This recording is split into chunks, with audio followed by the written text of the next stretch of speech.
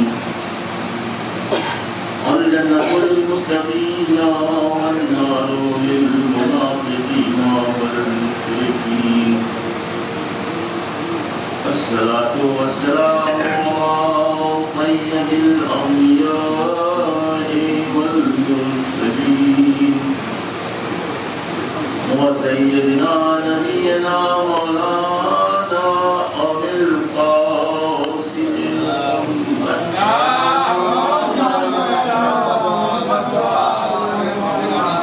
ثم الصلاة والسلام على البيت الطيبين الطاهرين المعصومين المظلومين الذين أذهب الله عنهم الرجس وطهرهم تطهيرا.